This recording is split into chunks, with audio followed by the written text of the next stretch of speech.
Israeli news footage has been uncovered about the Shekinah glory with this headline: Biblical Cloud. They're Jewish believers in Yeshua. Israel was a nation established by God himself. Barry? Yes, Shalom Sid. God has shown me in his word. God said to Avram, or Abram, later called Avram, in Genesis 12, he said, get out of your country, from your family and from your father's house to a land that I will show you. I will make you a great nation, and I will bless you and make your name great, and you shall be a blessing. And this nation is Israel. Look around us. God said something very important about the nation of Israel in Genesis chapter 12, verse 3, and in you, all the families of the earth shall be blessed. I'll tell you, God established Israel to bring redemption to all nations on earth. But in the last days, God will rescue billions of non-believers by pouring out his glory, his presence, his goodness, and it will encompass the entire earth. Isaiah 61:2 says, arise from depression to a new life. Shine, be radiant with the glory of the Lord, for your light has come, and the glory of the Lord has risen upon you. For behold, darkness shall cover the earth, and dense darkness all peoples. But the Lord shall arise upon you. Jerusalem, that's literally Israel. The Lord shall arise on Israel, and his glory shall be seen on you. God says he's about to pour out his glory once more in Israel, and the devil knows it. This glory will ignite the greatest harvest of souls worldwide in history. That's why the devil's trying to speed up the end times to abort the great harvest. Batya, your father immigrated to Israel as an Orthodox Jew from Yemen in the late 1930s. You had the high privilege of being born in Israel, and your family witnessed the whole history of modern day Israel. Yes, that's right. My father came to Israel about 10 years before Israel became a state. My father was in Israel to witness the historic proclamation of the Declaration of Independence of Israel on May 14, 1948. Jewish people worldwide heard the voice of David Ben-Gurion as he read the declaration. Gathered in Israel were Holocaust survivors and Jews from many nations who wept and rejoiced as the Israeli flag was raised for all to see.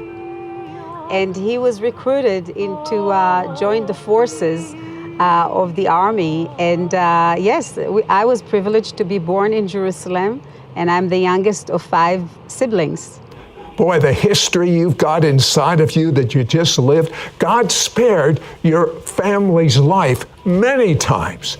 Tell me the time your mom's life was spared from bombs.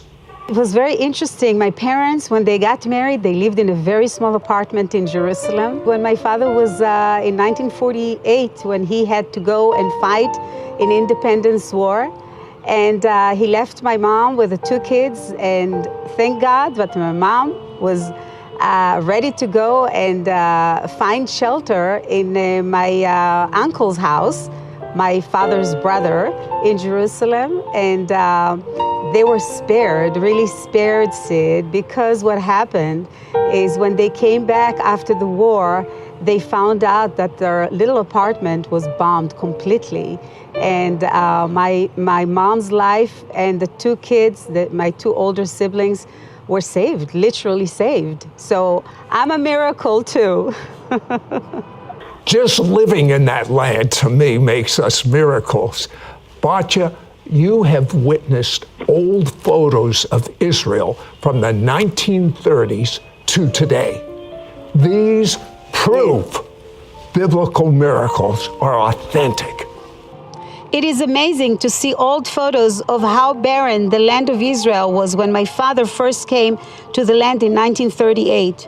Now, to see the same land today with groves of fruit trees and other produce, cities and communities growing up in the middle of desert places. It is literally the fulfillment of prophecy. Amos 9:14 prophesied, "And they shall build the waste cities and inhabit them, and they shall plant vineyards. They shall also make gardens and eat the fruit of them." Batya, you know the history of Israel. From its rebirth in 1948, the devil has continually tried to wipe Israel off the face of the map. As a young Israeli girl, what was your experience during the Six-Day War? From the beginning, the Jewish people were surrounded by enemies who wanted to push the Jewish people into the sea. My father joined the Jewish forces to fight for the survival of the newly born Jewish state. I remember as a little girl that they were teaching us how to run into the shelter to find a hiding place when the bombs were coming. And I remember very clearly that I was trying to run through the streets of Jerusalem, running from the school. I remember that I went into this basement, and there with our neighbors and my mom and my sisters, we were very, very tuned into the news all the time. We were listening to the news. And I remember very clearly that on the second day, there was like this joy all over the room, and all the adults, they were shouting for joy. And I said, "What happened? What happened?" And they said, "Jerusalem has been reunited. We have now the Temple Mount under the Jewish hands." And of course, the Israelis, the paratroopers, they were taking back Jerusalem, and Jerusalem was reunified, and it was in 1967. And I remember very clearly that I had this injection of faith saying, "Yes, God, you are there. You are there for the side of the Jewish people. You brought us here for a reason." And it was a great relief for a 12-year-old girl that had a little bit of faith in God. Well, Barry and Batya, you know of many miracles of God for the Jewish nation to survive these wars. Barry, tell me one. You know, during the Yom Kippur War in 1973, the Arab coalition led by Egypt and Syria launched a surprise attack against Israel. And there was a miracle because a commander realized that his troops, they were trapped in the middle of a minefield. So at night, the troops were crawling on their bellies and they were using their bayonets trying to feel for the landmines without setting them off. And at one point, the soldiers cried out to God for a miracle, and all of a sudden, a windstorm blew in. It's amazing. And so the soldiers hunkered down until the windstorm subsided. And when it did, it had blown away much of the dirt, exposing the position of each and every mine. And the entire platoon escaped totally unharmed. That is a miracle. That is a miracle. One of my producers recently uncovered Israeli news footage from December 4th, 2016 of a biblical miracle. I mean, a biblical miracle. The video posted by Israeli News Online shows what appeared to be an enormous pillar of cloud, dust, and rain hovering over the dangerous border between Israel and Syria, in the very same area where ISIS militants attacked IDF forces for the first time 4 days earlier. Miraculously, the mysterious cloud ended precisely at the border without entering Israel's Golan Heights region, seemingly afflicting the Syrian side while not harming Israel. It reminds me of miracles I read in the Bible during the Passover in the desert. Israel was in light and the Egyptians were in darkness. But the greatest of God's miracles is the large number of Jewish people making professions of faith in Yeshua in the last few years. Batya, your parents raised you Orthodox. You observed Torah, kept the feast, attended synagogue every Shabbat, and went to Hebrew school. You loved God, but you became disillusioned with the emptiness of Orthodox tradition. What happened? Yes, I was raised up as an Orthodox Jew, and yet God taught me how personal He can be. And so I was seeking for more deep relationship with God. And I found this emptiness in just observing the traditions. And so I went to a secular school, and my teacher in high school, she was an atheist. I do believe she was my Bible teacher. So I expected to learn the Bible from her perspective, but I was really surprised and shocked when I found out that she was a total atheist, and she was mocking whomever believed in God. And that turned me off completely. I started working a part-time job with the Ministry of Treasury. And I remember there was a girl there. One day we were just talking about peace in our hearts and, how to be more relaxed and how to get these tensions over. And she was introducing me to TM, Transcendental Meditation. And so I decided to go, and I joined her, and I started learning about, breathing technique and all sorts of things. And I remember that towards the end, I felt something a bit strange, because they asked me at the end to bring a fruit to kind of dedicate it or sacrifice it to the Maharishi. But you know what? I felt in my inner being that something is wrong about it, and I decided that this is not for me. And thank God that I decided to continue searching for God. I was offered another job at a typesetting place, and so as they introduced me to the workplace, they handed me a manuscript. And this manuscript was the New Testament in Hebrew. So it was my first ever time to read the New Testament in my own language. As I was reading the New Testament, the words of Yeshua really pierced through me. I felt that this book is a Jewish book. I realized Yeshua was a Jew. I cried out to God, God, please show me the way I should go. Is Yeshua the true Messiah of Israel, or is he a false Messiah? If he is the true Messiah, I want to follow him and serve him. But if he's not, please, Lord, let me forget about him.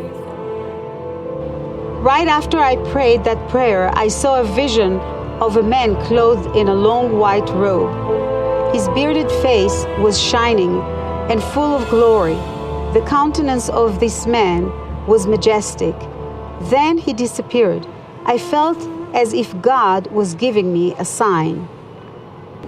The next day I went to work, and as I was looking to the direction of the bus to come, I saw the same angel that appeared to me. I saw this long, tall man with a beard and a long white robe. I was so excited. I was so overwhelmed. I got goosebumps all over me, and I was like so overjoyed. I knew that Yeshua was knocking at the door of my heart, that he is the true Messiah of Israel. And I decided he is my personal Messiah, and he is giving me a chance, a new life in him.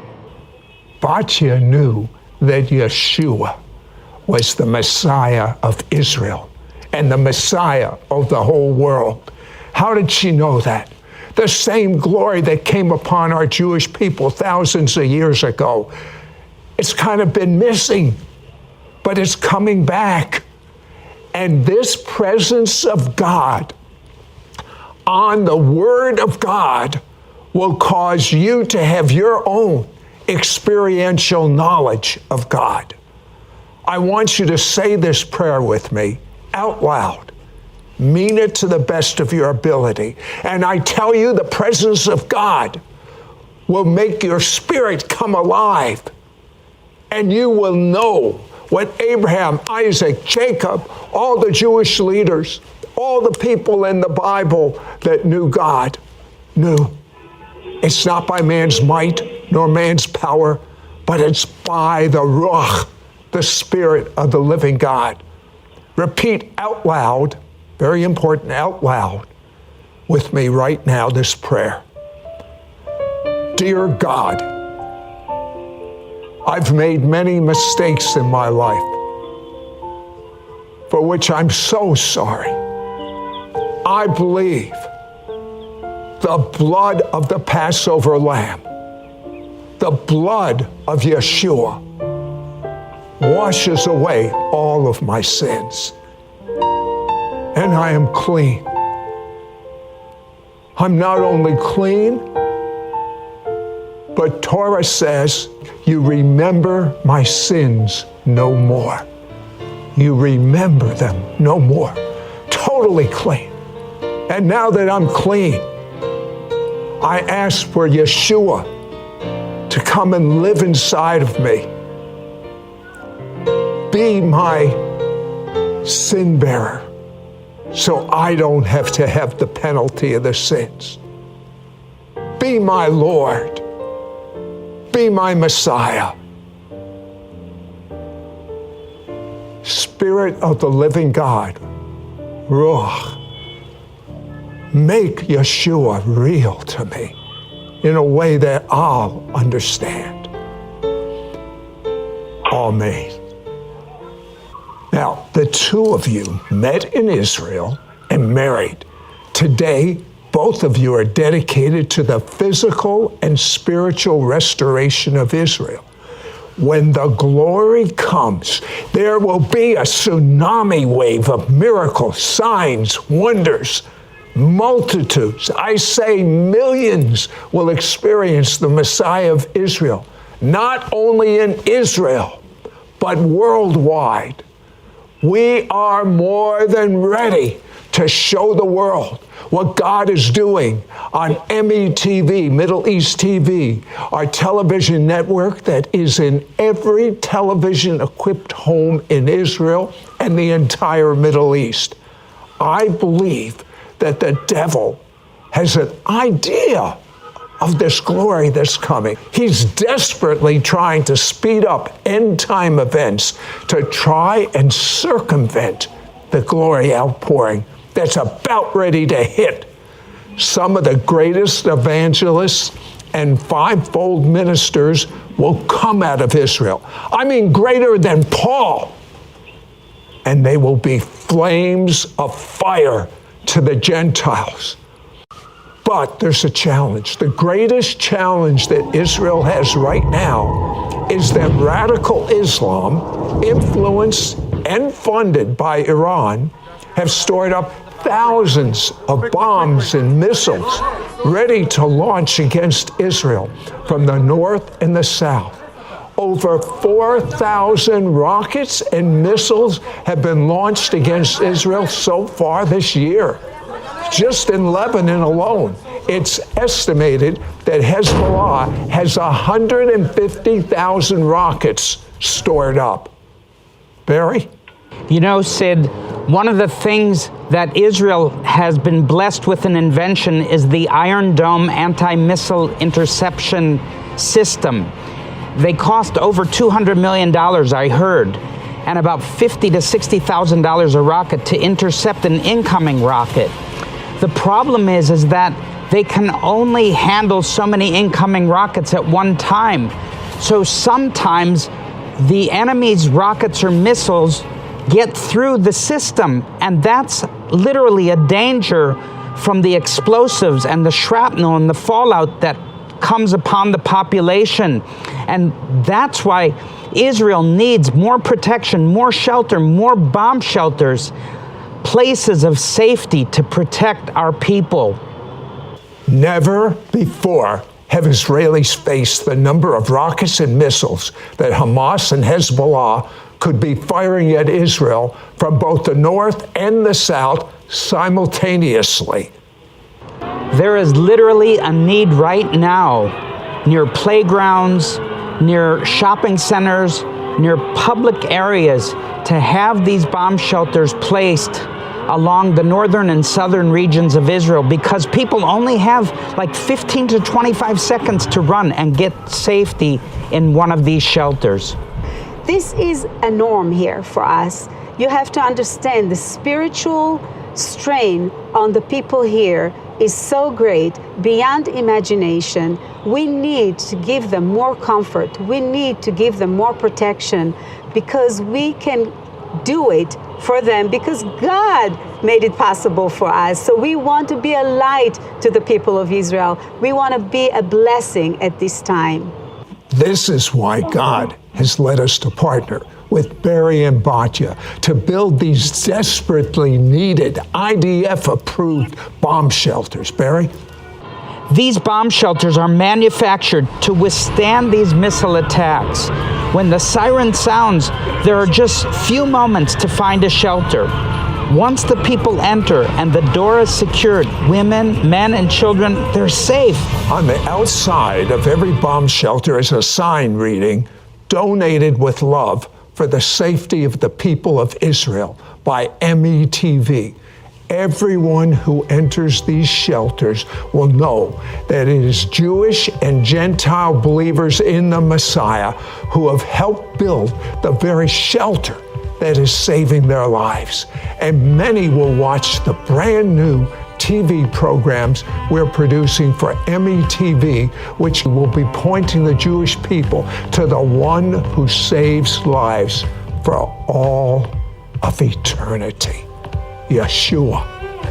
We are raising the funds to build 700 bomb shelters approved by the Israeli Defense Forces. I'm reminded of the quote of Oskar Schindler. You've seen the movie Schindler's List. I could have got more. I could have got more. I don't know if I could have got more. Oskar Schindler said, I didn't do enough. Oskar did what one man could do. A superhuman feat. But let's show Israel what the mishpacha, the family of God, all of us together can do. I call what we're doing double chai. Chai is a Hebrew word, and it means life. That's where we get the toast, l'chaim, to life. Unlike English, every Hebrew letter means a word and a number. Chai also means the number 18. So why double chai? Double life? The bomb shelter saves Jewish people's lives physically, but METV saves lives for eternity. Double life, double chai. At Jewish weddings, bar mitzvahs, when making honorary donations, we Jewish people often give gifts of money in multiples of 18, symbolically giving the recipient the gift of life. So make a gift to build a bomb shelter in Israel and fund our METV television station in Israel in multiples of 18.